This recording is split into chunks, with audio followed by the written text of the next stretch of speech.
When we talk about waiting on God, the first thing we have to acknowledge is this. Waiting is one of the most unnatural disciplines to the human spirit. Everything in us resists the pause. We crave immediacy. Our culture reinforces it.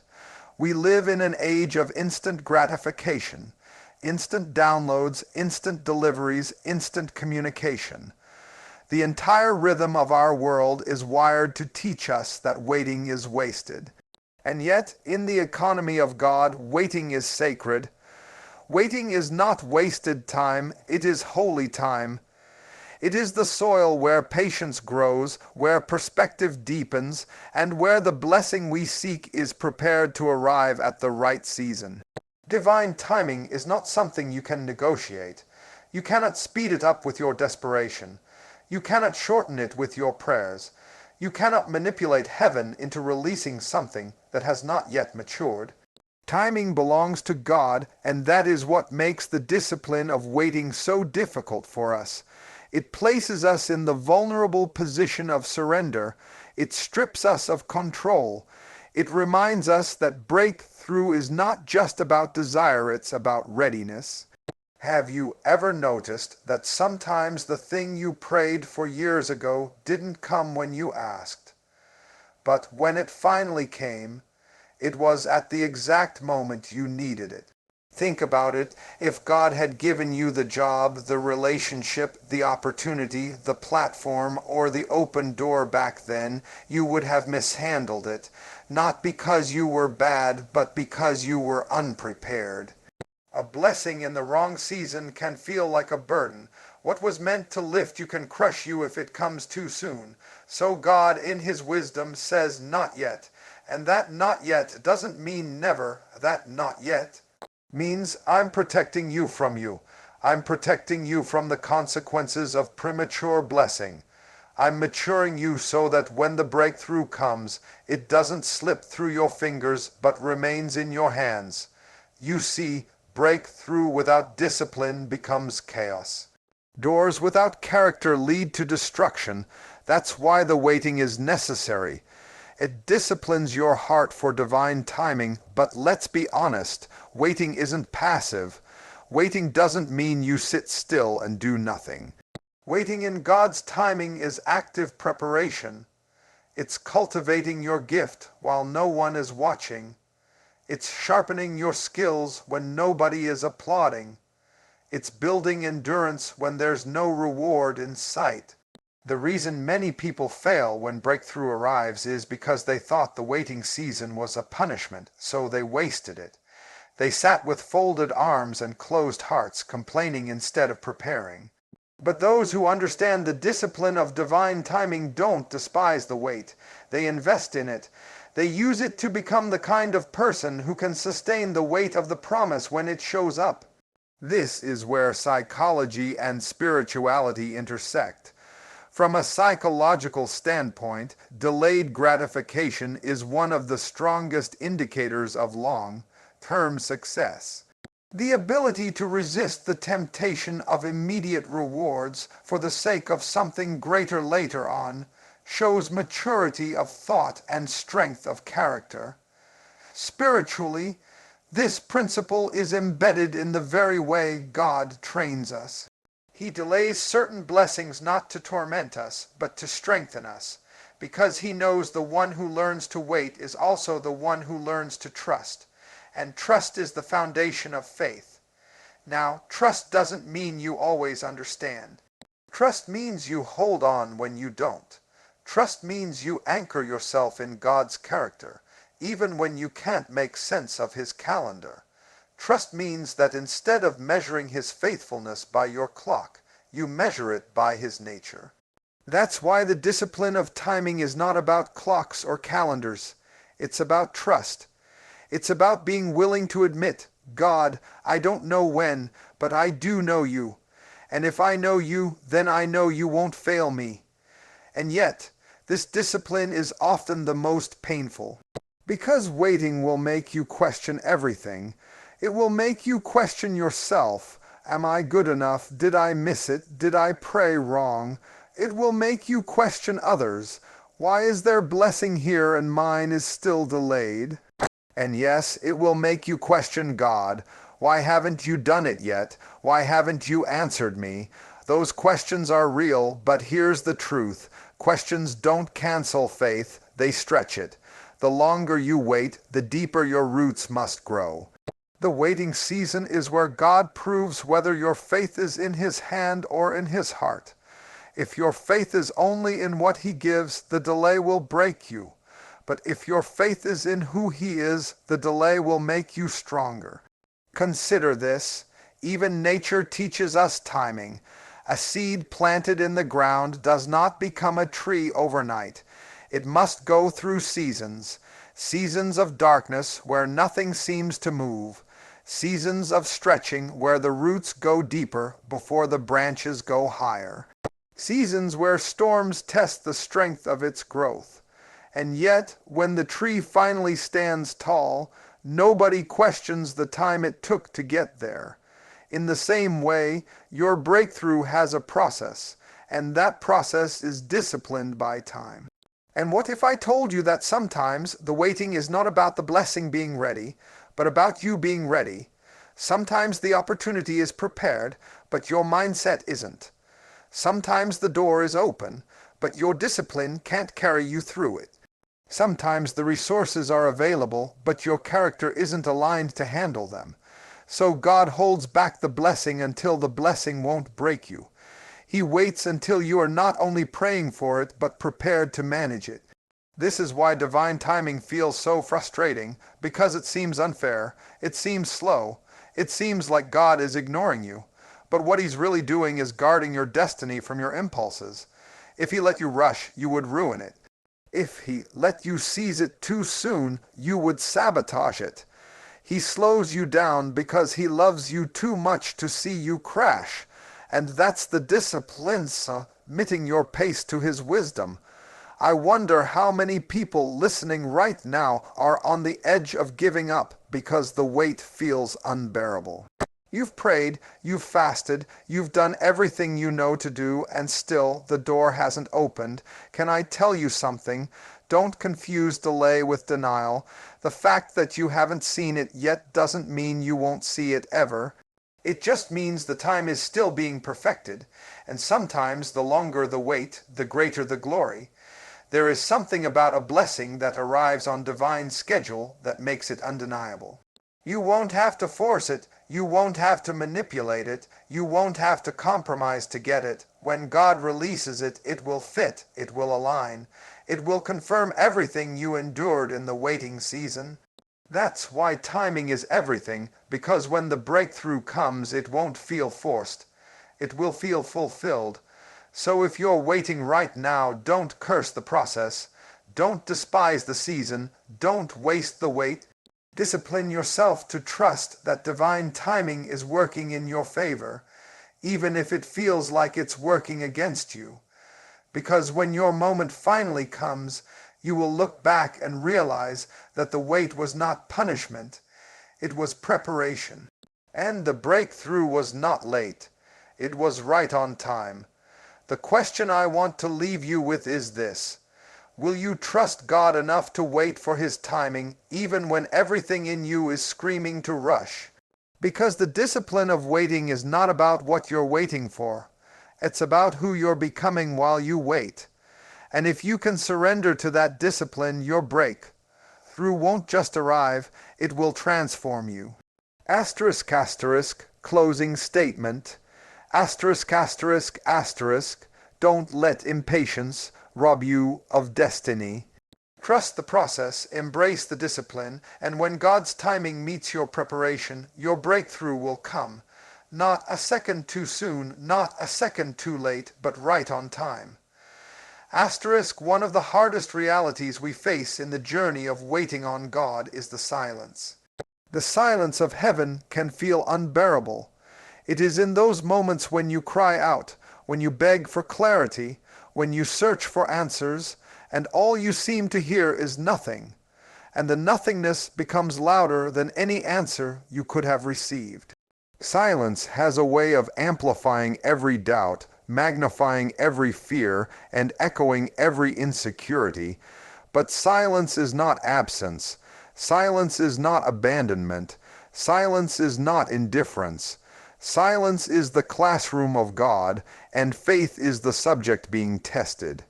When God is silent, He is not ignoring you. He is inviting you into a deeper dimension of trust, because faith that only survives on constant reassurance is fragile faith. If you always needed a sign, always needed a voice, always needed a confirmation, your faith would never mature. Faith must be able to breathe in the absence of evidence. It must be able to stand even when nothing is moving, and nothing is changing, and nothing makes sense. That is why silence is sacred. It strips you of the crutches you depend on. It forces you to confront what you really believe. It exposes whether your faith is in the outcome or in the one who holds the outcome. Anybody can believe when the signs are clear and the answers are immediate. But when heaven grows quiet and life becomes confusing, that's when faith reveals its true strength. Think about it psychologically. Silence creates discomfort. In human interactions, we rush to fill silence with words because we are uneasy with the stillness. Our minds start running, creating stories, filling gaps, drawing conclusions. When heaven is silent, we do the same. We begin filling the gaps with our own interpretations. Maybe God doesn't care. Maybe I did something wrong. Maybe it's never going to happen. The silence triggers our insecurities. It awakens our inner critic. It feeds our doubts. But here's the paradox. Silence, though it feels like abandonment, is often a sign of trust. When a teacher gives a test, they don't stand over you explaining every question. They step back in silence because they've already given you what you need to pass. Could it be that the silence of God is not His neglect, but His confidence in what He has already planted inside of you? Could it be that His quietness is not rejection but preparation?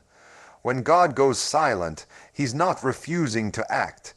He's requiring you to activate what you already know. He's requiring you to rehearse His faithfulness from the past. He's requiring you to remember that if He carried you through one season, He can carry you through another. Silence forces you to lean not on the noise of reassurance, but on the memory of His character. And this is where the psychological depth of faith intersects with spiritual reality. Silence develops resilience. It is in silence that you learn to endure uncertainty. It is in silence that you learn emotional regulation. It is in silence that you confront the voices in your own head, the voices of fear, insecurity, comparison, and decide which one you will listen to. Silence is not empty. Silence is shaping. It is pressing you into maturity. The truth is, we don't grow in constant comfort. We grow in tension. We grow in the waiting. We grow in the unanswered questions. The silence becomes the forge where faith is purified, where motives are refined, and where endurance is built. If God answered immediately every time you called, you would treat Him like a vending machine, not a sovereign king. But when He withholds words and forces you to hold on to His heart, you develop a faith that can weather storms. Think about the story of Job. Job prayed, cried, lamented, and for much of his suffering, heaven was silent. His friends tried to explain it. His wife told him to curse God and die, but Job kept holding on. He said, "Though He slay me, yet will I trust Him." That's the kind of faith that is born in silence, a faith that says, even if I don't hear Him, I still trust Him. Even if I don't see it, I still believe it. Even if He doesn't move on my schedule, I know He has not abandoned me. But let's be honest, silence can break you if you let it. Because silence is where the enemy whispers the loudest. Silence is where your mind becomes the battlefield. It's in the quiet moments when you start comparing your life to others, wondering why they got their break through while you're still stuck. It's in the quiet that you start rehearsing every failure, every mistake, convincing yourself that maybe you don't deserve the blessing you've been waiting for. That is why silence demands discipline. The discipline to guard your thoughts, the discipline to filter your emotions, the discipline to remember that silence is not the end of the story. It is a chapter in the process. Silence doesn't mean God is finished. Silence means God is working in ways you cannot see. And isn't it interesting that in the natural world, silence often accompanies growth? Seeds grow silently beneath the soil. Babies grow silently in the womb. Healing often happens silently inside the body. Just because it's quiet doesn't mean nothing is happening. Just because you don't hear a sound doesn't mean progress isn't being made. Heaven's silence is often the loudest evidence that something unseen is shifting. That's why you cannot afford to misinterpret silence. Don't mistake God's quietness for his absence. Don't confuse his stillness with his indifference. The silence is not a rejection of your prayer. It's a refinement of your faith. If you can stand in the silence, you are proving that your faith is not shallow. You are proving that your trust is not conditional. You are proving that you are rooted in something deeper than signs. You are rooted in his nature. Silence is the arena where real faith graduates, because faith is not belief in what you see. It is conviction in what you cannot see. And what better test of unseen conviction than silence? When nothing is moving, nothing is shifting, and yet you stand there declaring, "I still believe." That is the kind of faith that hell cannot shake, life cannot break, and time cannot erode. So, if you're in a silent season right now, if you've prayed and heaven seems closed, if you've cried and nothing has changed, if you've waited and all you've received is silence, don't let discouragement convince you you're forgotten. You are not forgotten. You are being formed. You are being tested. You are being strengthened. The silence is not about God withholding answers. It's about him building endurance. Because when the silence finally breaks and the breakthrough comes, you'll know that your faith was not built on noise. It was built on substance. You'll know that what you carried through the silence prepared you to carry the blessing without collapsing under its weight. And here's the closing truth. Silence will either weaken you or deepen you. The choice is yours. You can let the silence convince you that God is gone, or you can let the silence prove that he is trustworthy even when he doesn't speak. You can let the silence diminish your hope, or you can let it sharpen your faith. Asterisk, asterisk, closing statement. Asterisk, asterisk, asterisk, don't despise the silence. Embrace it. Because the silence is not empty, it is full of unseen activity. And if you can endure the silence, you will emerge with a faith that does not depend on sound but on substance, not on noise but on truth. That is the kind of faith that unlocks breakthrough. Asterisk, one of the most important truths we need to grasp about waiting on God is this. Just because you can't see movement doesn't mean movement isn't happening. What you call stillness, God calls preparation. What you call delay, heaven calls design. There are things being arranged for your breakthrough that you couldn't orchestrate if you tried. And sometimes the greatest evidence of God's activity is that he's working so quietly, so thoroughly, that you don't notice it until it suddenly shows up in your life. Think about it. When a building is being constructed, the part that takes the longest is not what people see. It's not the windows or the walls or the paint. The longest part is laying the foundation. It's digging deep into the ground, creating a base strong enough to carry the weight of the structure that will rise above it. That work is messy, it's unseen, it doesn't look like progress to the untrained eye, but without it the building could never stand. That's how God prepares your breakthrough. The unseen work is the real work. The hidden process is what ensures that when the blessing comes, it won't crumble under pressure. The problem is we are addicted to visibility. If we don't see results, we assume nothing is happening. If we can't measure progress, we assume progress doesn't exist. But life teaches us otherwise. Seeds grow underground before they ever break the surface. Muscles grow during the recovery stage when it feels like nothing is happening. Healing takes place inside the body long before the symptoms fade away. The most significant growth in your life often happens where no one can see it, including you. That's why you have to be careful not to judge your season by appearances. Just because doors aren't opening doesn't mean God isn't moving. Just because prayers haven't been answered doesn't mean He's ignoring you. It might mean He's behind the curtain, orchestrating details you haven't even considered. Aligning people, shifting circumstances, positioning opportunities, preparing resources, all while you think nothing's happening. This is where faith stretches us, because we are conditioned to trust what we can see. Our psychology is rooted in evidence. We believe because we perceive, but faith is different. Faith asks you to trust when perception gives you no reason. Faith asks you to believe that God is moving even when the scene looks motionless. Faith asks you to accept that the preparation you cannot see is more important than the answers you wish you could. And isn't that the hardest part, the not knowing, the mystery? The silence that I spoke about earlier doesn't just test your patience, it tests your vision. Can you believe that something is happening when you see nothing? Can you trust that behind the veil of your life, a divine hand is arranging what you cannot comprehend? That's the discipline of trust in its purest form. Psychologically, this is where resilience is built. People who thrive under pressure often have one thing in common. They learn to hold on to hope without constant reassurance. They develop the ability to interpret waiting not as wasted time, but as preparation.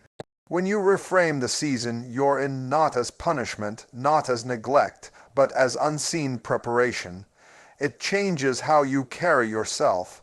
You stop living in frustration and start living in expectancy. You stop wasting energy in complaint and start investing energy in preparation. And here's the truth. God is not only preparing the blessing for you, He is preparing you for the blessing. Breakthrough is a two-way street. The door has to be ready, but so does the one who walks through it. What good is it for the opportunity to arrive if your character isn't strong enough to manage it? What good is it for the platform to open if your integrity isn't solid enough to keep you there? What good is it for the relationship to show up if your wounds are still bleeding? The preparation behind the scenes is just as much about you as it is about the blessing. You may not like this, but sometimes the reason your breakthrough hasn't arrived yet is because God is still working on you. He's pruning your impatience. He's sharpening your focus. He's stretching your endurance. He's developing your maturity. He's teaching you lessons you're going to need when the blessing comes, because the blessing will not remove your challenges. It will multiply them. More influence means more responsibility. More opportunity means more opposition. More blessings mean more weight to carry. If God hasn't released it yet, it's because He knows what you can bear. That's why waiting seasons are sacred. You're not just waiting, you're being prepared, you're being equipped. You're being trained for the weight of what's ahead. Every closed door, every delay, every disappointment is not just resistance. It is rehearsal. Heaven is rehearsing you for the role you are about to step into. This is where the philosophical depth comes in. Life is not random. Existence is not chaos. Every moment, every delay, every detour is woven into a tapestry that you cannot see from your current angle. Imagine looking at the backside of a tapestry. It looks tangled, chaotic, senseless, but flip it around and you see the masterpiece the artist was creating all along. That's your life. Right now, you see the knots, the threads, the tangles, and you wonder, what is the point of all this? But behind the scenes, God is weaving a pattern that will only make sense when you see it in its fullness. And can I be real with you? If he showed you everything he was doing behind the scenes, it would overwhelm you. If he gave you the full picture right now, it would scare you more than it would bless you. That's why he shields it from you. That's why he lets you live one page at a time. Because if you saw the whole book at once, you'd run from the very story that's meant to bless you. Preparation is mercy. It's his way of saying, I'll show you just enough to keep you moving, but I'll conceal the rest so you don't collapse under the weight of what I'm building. So if you feel like nothing is happening in your life right now, let me remind you that feeling is a lie. Something is happening, something is shifting, something is being arranged. Just because you can't see it doesn't mean it isn't real. Preparation often hides itself until the moment it manifests. And here's the beauty. When the breakthrough finally comes, you'll realize it was never random. You'll look back and see how the disappointments were actually directions, how the delays were actually protection, how the detours were actually preparation. You'll realize that while you thought you were waiting, God was working. While you thought you were being ignored, God was orchestrating. While you thought nothing was happening, everything was happening. The greatest breakthroughs in life are the ones that make you say, now I see it. Now I understand. Now I realize why it had to take so long. That's the power of preparation. It transforms hindsight into revelation. So don't curse the behind, the scene's work. Don't despise the unseen season. Don't waste the wait by assuming it's empty. Preparation is never empty. It's loaded, it's strategic, it's intentional.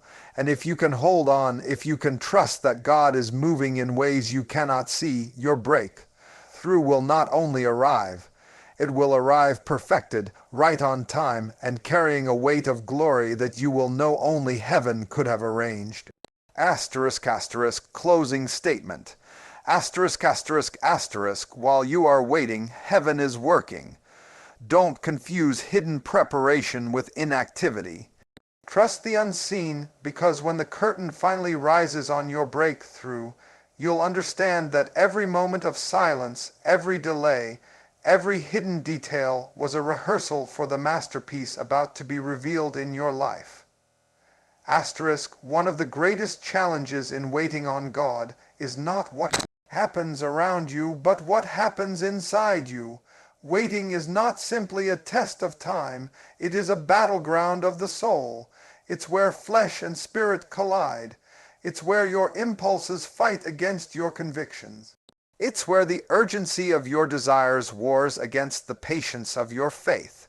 And unless you recognize this inner conflict for what it is, you will sabotage your own breakthrough long before the enemy ever could.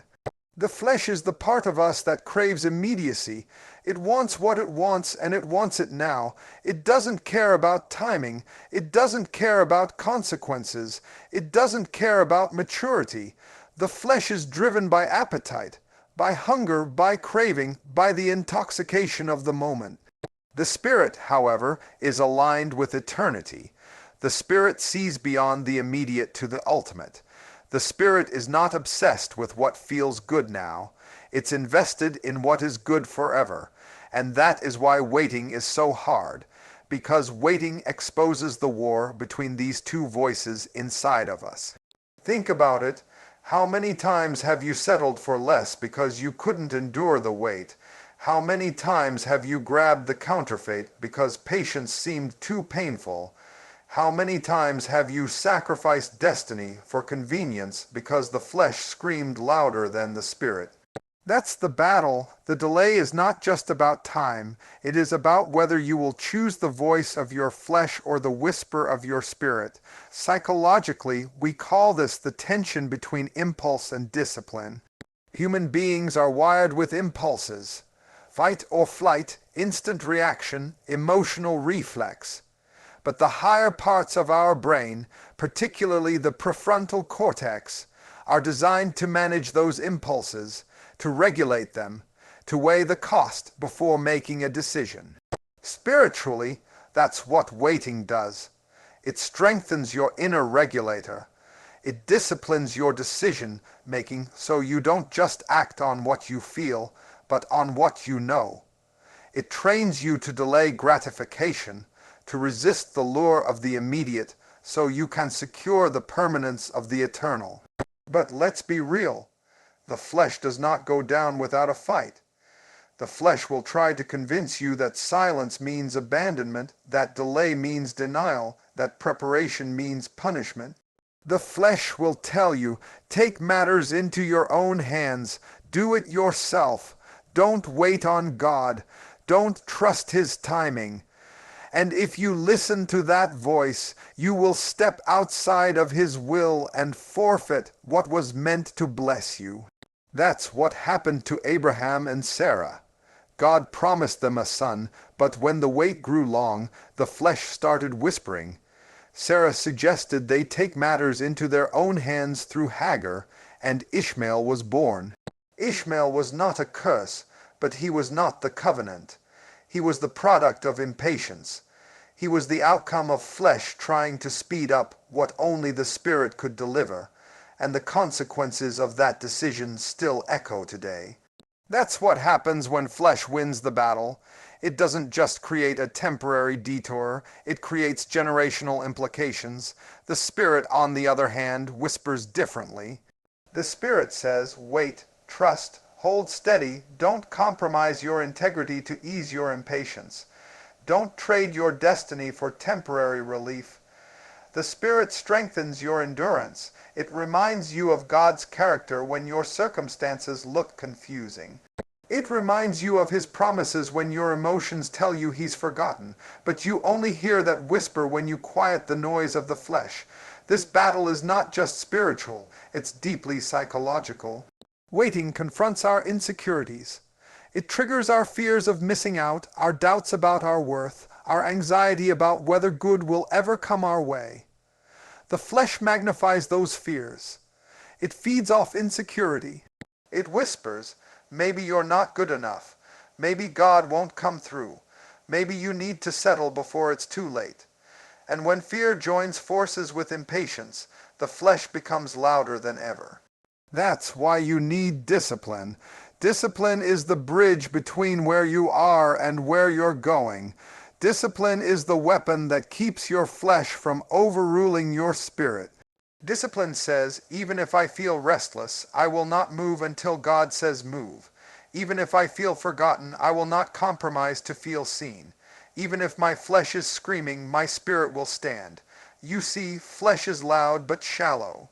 Spirit is quiet but deep. Flesh promises relief but delivers regret. Spirit requires endurance but delivers fulfillment. The real battle of waiting is learning to choose depth over noise, fulfillment over relief, permanence over compromise. But let's not underestimate the cost of this battle. It is exhausting. It takes everything in you to say no to the flesh when the flesh offers you something that looks good right now. It takes strength to endure the whispers of temptation, the pressure of culture, the opinions of people who don't understand why you're still waiting. Because people will say, why don't you just do something? Why don't you just make it happen? Why don't you just move on? And if you're not careful, the pressure of their voices will combine with the pressure of your flesh and push you into decisions that don't align with the Spirit. That's why prayer matters in waiting seasons. Not just prayer as a ritual, but prayer as a recentering of your soul. Prayer doesn't always change your circumstances, but it will always strengthen your spirit.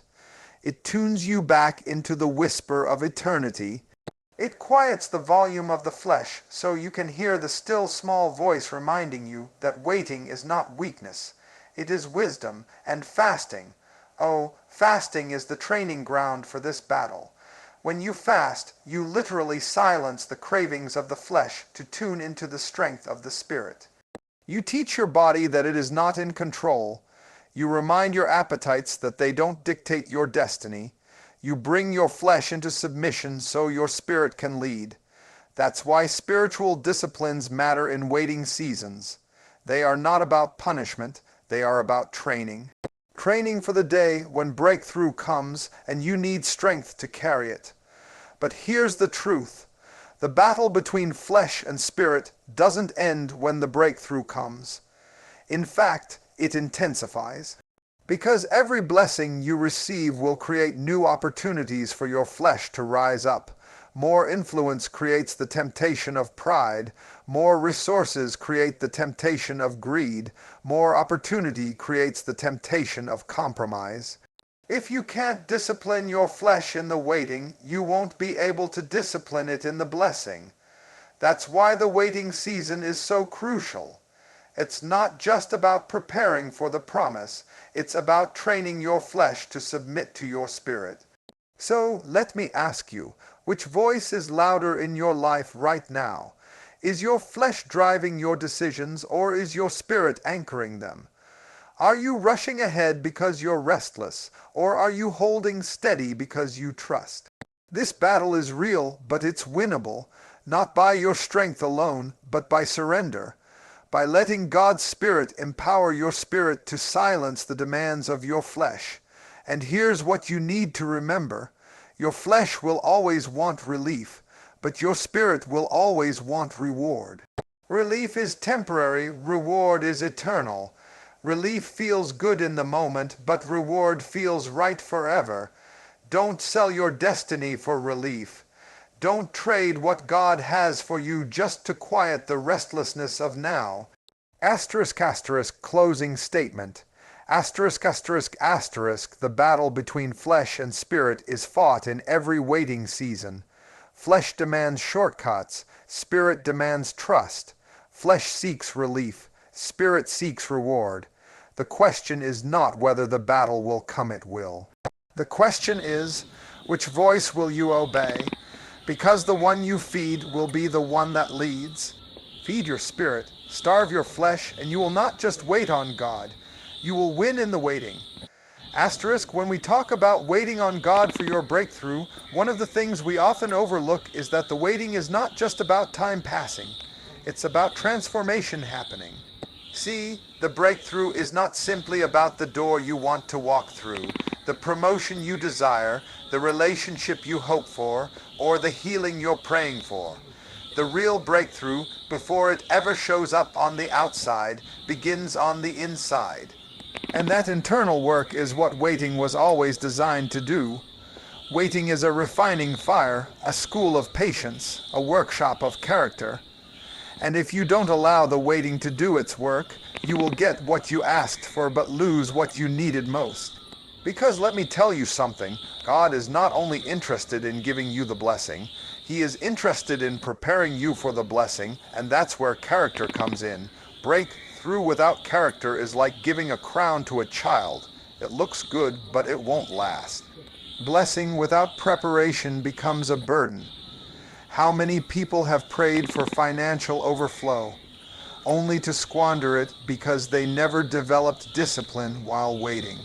How many have prayed for relationships, only to sabotage them because they never learned patience, forgiveness, and emotional stability in the waiting season? How many have begged for platforms, only to collapse under the weight of influence because their ego was never crucified in the hidden place? The waiting is not a punishment. It is the process by which God shapes you into the kind of person who can carry what He wants to release. That's why some of you feel the frustration of delay, because God is more committed to your development than He is to your deadlines. You want quick, but God wants lasting. You want relief, but God wants resilience. You want the promise, but God wants you prepared. And sometimes the greatest gift He can give you is not the answer you're begging for, but the time you don't want to endure. Think about it. Patience is not born in comfort. It is born in delay. Gratitude is not birthed in abundance. It is birthed in scarcity. Resilience doesn't grow in convenience. It grows in hardship. Humility doesn't take root when everything comes easy. It grows when you've been overlooked, when you've been underestimated, when you've been forced to sit in the shadows while others rise ahead of you. every virtue that makes you strong enough to handle breakthrough only develops in the soil of waiting. Now here's the tension. You cannot rush this process. You can't microwave character. You can't fast forward maturity. Just as it takes time for a seed to break open underground before it emerges as a tree, it takes time for your hidden seasons to develop roots deep enough to sustain your fruit when it shows. If God answered every prayer instantly, you would get the harvest without the roots. And without roots, storms will topple you. Pressure will crush you. Success will drown you. But when you've been through the waiting, when you've been tested and trained in the silent seasons, you come out with roots so deep that no storm can move you. Waiting transforms more than your habits. It transforms your identity. You stop seeing yourself as a victim of circumstances and begin to see yourself as a participant in God's divine plan. You stop asking, "Why me?" and start asking, "What is this teaching me?" You stop measuring your worth by speed and start measuring your strength by endurance. And when that transformation takes place, the blessing is no longer just an event. It becomes a testimony, because you'll be able to stand before people and say, "Yes, I got my breakthrough, but more importantly, I became the kind of person who could hold it, honor it, and handle it." Psychologically, we know that resilience is not formed when everything goes right. It is formed when we face resistance. The same way muscle only grows when it has been stretched and strained, character only grows when it has been tested. Waiting is that test. It is the silent, unseen gym of the soul, where you are lifting the weight of uncertainty, holding the tension of unanswered prayers, and pushing through the resistance of doubt. And over time, you may not notice the growth, but something inside you is being built that will be revealed when the pressure of breakthrough comes, because here's the truth: the blessing you're praying for carries a weight. A marriage carries weight, leadership carries weight, influence carries weight, success carries weight, and without character, that weight becomes too heavy to hold. That's why you cannot despise the season of waiting, because that season is literally your training ground. It is God preparing your shoulders for the crown you've been praying for. Let me put it like this: what if the very delay that frustrates you is the thing that is keeping you from collapsing under the blessing you think you're ready for? What if the unanswered prayer is the hand of God protecting you until your roots are strong enough, your humility is deep enough, and your character is resilient enough to hold the answer without losing yourself? What if waiting is not your enemy but your ally, so when you're in that season, instead of saying, "God, get me out," maybe the prayer should be, "God, grow me up." Instead of saying, "Lord, why haven't you done it yet?" maybe the question should be, "Lord, what are you doing in me?" Because once you realize that the waiting is shaping you, you stop wasting the wait. You stop resenting the silence and start respecting the process. And here's where it gets powerful. When you finally receive the breakthrough after the tears, after the nights of doubt, after the long, aching seasons of delay, you won't just celebrate what you got. You'll celebrate who you became in the process. You'll realize that the waiting season made you wiser, stronger, more compassionate, more disciplined, more faithful, more grateful. And suddenly, the blessing is not just a gift. It is proof that you were transformed. So, don't underestimate the season you're in. Don't despise the slowness of the process. Don't rush out of the very place that is refining you. Because when the breakthrough comes, and it will come, you'll understand why God didn't move earlier. You'll realize that He wasn't just preparing the blessing for you. He was preparing you for the blessing. And in the end, you'll see that the waiting was never wasted. The breakthrough may be the answer to your prayer, but the transformation is the answer to God's purpose. And when the two finally meet, that's when destiny is born. So I leave you with this. Don't fight the transformation, embrace it. Don't despise the waiting, value it. Don't just long for the breakthrough, long to become the kind of person who can carry it. Because if you let the waiting change you, the blessing won't just bless you. It will last, it will multiply, and it will testify of the God who is wise enough to delay, strong enough to sustain, and faithful enough to deliver right on time. Asterisk, asterisk, the true breakthrough is not what you receive, but who you become while you wait. Asterisk, asterisk, when we talk about breakthrough, it's tempting to think of it only in personal terms. We imagine the moment when the job comes through, the diagnosis shifts, the financial door opens, or the prayer is finally answered. And there is nothing wrong with that. We are human, and we long for relief, for progress, for the end of waiting. But what if I told you that the breakthrough you've been waiting for is not just about you? What if the blessing that finally shows up in your life was never designed to stop with you, but to move through you? What if your breakthrough was meant to be a witness? See, there's a dimension of breakthrough that too many people miss. The moment the answer comes is not just proof of God's faithfulness in your life. It is also a testimony that someone else can look at and believe. That's why when you finally come out of the struggle, you don't come out empty. You come out carrying evidence. You come out with a story. You come out with scars that prove survival, with wisdom that proves endurance, with joy that proves restoration. And that evidence is what God uses to awaken hope in the lives of people who are still waiting. Because let's be real, breakthrough is not only about the material or external shift. It is about the narrative it creates. When someone looks at you and sees that you came through bankruptcy and still built again, that you walked through grief and still found peace, that you endured rejection and still kept your dignity, your life becomes a living sermon. People can argue with your opinions, they can dismiss your words, but they cannot deny your testimony. A breakthrough is more than an answer.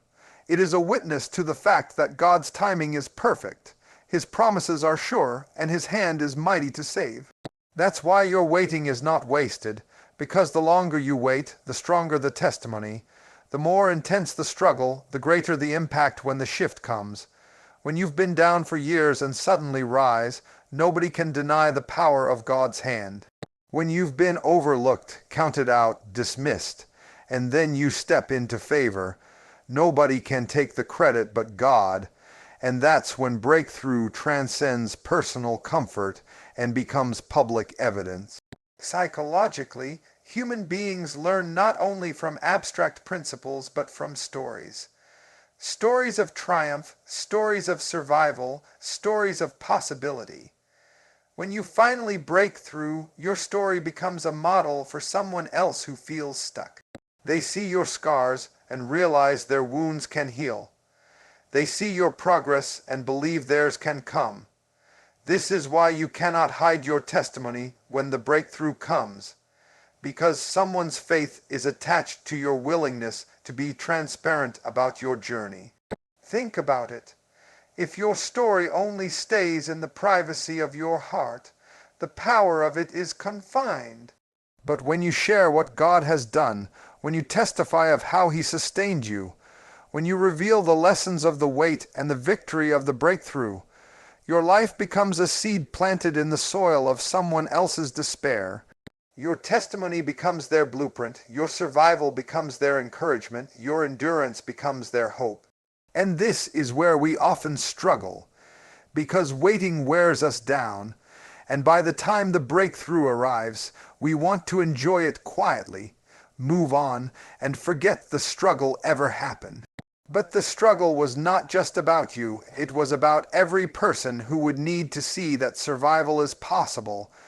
The wait was not just a test of your faith, it was preparation for your testimony, and the breakthrough was not just your reward, it was your responsibility. Let me push this further. There are people you haven't even met yet whose lives will be transformed because of the breakthrough that's coming in your life. There are children who will inherit resilience because you refuse to quit. There are communities that will rise because you endured the process. There are generations that will look back and say, if they made it through that, then we can make it too. That is the power of breakthrough as a witness. It outlives you, it multiplies beyond you, it ripples into the lives of people who may never even know your name, but will be strengthened by your story. Philosophically, this is the essence of meaning making. Human beings crave purpose, and the greatest sense of purpose often comes when we see our struggles redeemed for more than just ourselves. To know that your suffering was not random but redemptive, that your pain was not wasted but purposeful, that your waiting birthed not only your blessing but also someone else's hope. That gives your journey weight. It gives your scars significance. It makes all the nights of crying and all the days of frustration worth it, because now you see that God was doing something bigger than your personal relief. He was setting up a testimony that would echo beyond your life. And let me warn you, this is why the enemy fights so hard to keep you silent. He doesn't just want to stop your breakthrough, he wants to stop your witness. He knows that once you open your mouth and declare what God has done, once you tell the story of how you survived, once you share the lessons you learned in the waiting, it sets off a chain reaction. Hope spreads, faith ignites. People who were about to quit hold on one more day. People who were doubting begin to believe again, and suddenly your life becomes a megaphone for heaven. So the next time you feel like the waiting is unfair, the next time you wonder why the process is so long, remember this: your breakthrough is not just about your comfort, it's about your calling. It's about positioning you as a witness. And when it finally comes, don't just celebrate quietly. Stand up and declare it. Tell your story. Let the world know what God has done, because your testimony is not just your victory, it is someone else's survival guide. Now, let's get practical. What do you do while you're still waiting? You live as if your breakthrough will one day be a testimony. You take notes in your struggle. You pay attention to the lessons. You write down the insights. You let the pain shape your perspective so that when the blessing comes, you can articulate not only the what of your breakthrough, but the how and the why of it. Because people don't just need to know that you made it. They need to know how you made it. They need to hear about the nights you almost gave up, the prayers you prayed when you couldn't see results, the tears that watered your faith, and the strength that rose when you thought you had none left. That's what makes your witness real, and I'll tell you this: when you testify, don't polish it so much that it loses its authenticity. Don't sanitize it so much that it sounds unreal. Be honest about the struggle. Be open about the weakness. Be transparent about the doubt. Because it is in your honesty that people see God's power. It is in your vulnerability that they see His strength. It is in your weakness that His grace becomes undeniable. So when the breakthrough comes, and it will, don't just see it as the end of waiting. See it as the beginning of a witness. Understand that what God has done in you, He now wants to do through you. And if you embrace that, your life will carry a weight that transcends personal satisfaction. You will become a living testimony, a walking witness, a vessel of evidence that God is still faithful, still powerful, still working in the lives of those who wait on Him. And so I leave you with this thought: when the blessing comes, don't just enjoy it, share it. When the door opens, don't just walk through it, leave it open for someone else. When the breakthrough arrives, don't just keep it private. Let it shine as a witness, because the world doesn't just need more blessings, it needs more testimonies.